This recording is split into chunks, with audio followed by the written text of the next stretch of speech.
आणि आज कोण रुसलं? मुक्तामाय. कारण काय झालं? आपल्या ज्ञानदादाला मांडे खूप आवडतात म्हणून कुंभाराई परळ मागण्यासाठी गेली तर तिची साऱ्यांनी, त्यात विसोबा काका पण होते, खूप फजिती केली. ज्ञानेश्वर माऊली मुक्ताला म्हणाले की माझ्या पाठीकडे पहा आणि घे भाजून मांडे. कसा झाला असेल हा प्रसंग? भाजून घे मांडे मुक्ता, भाजून घे मांडे, भाजून घे मांडे मुक्ता, भाजून घे मांडे.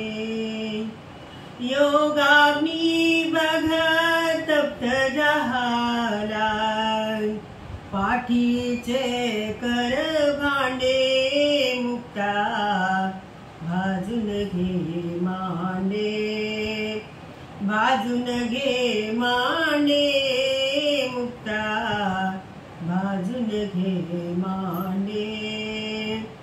निवृत्ती सद्गुरु करी संगोपन, ईश कृपेने होई रक्षण. सोपान मुक्ता आपण भूषण, कशास मग रडणे मुक्ता, भाजून घे मांडे, भाजून घे मांडे मुक्ता, भाजून घे मांडे. संत मनोनी जगी वावरती, सर्वांभूती ईशन पाहती.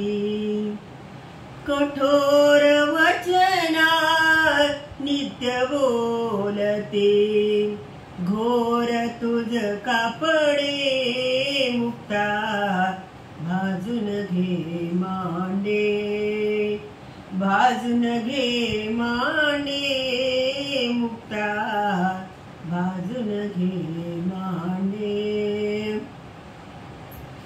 जरी फोडले परळ मातीचे, पंचभूतात्मक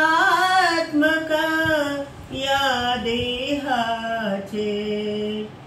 परिस लागता सुवर्ण साचे, साधी कार्या वेळे मुक्ता, भाजून घे मांडे, भाजून घे मांडे मुक्ता, भाजून घे मांडे.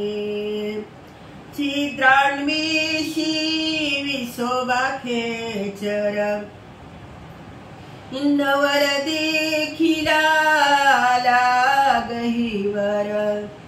कीर्ती होईल तुझी दिगंतर, पायावरती पडे मुक्ता, भाजून घे मांडे, भाजून घे मांडे मुक्ता,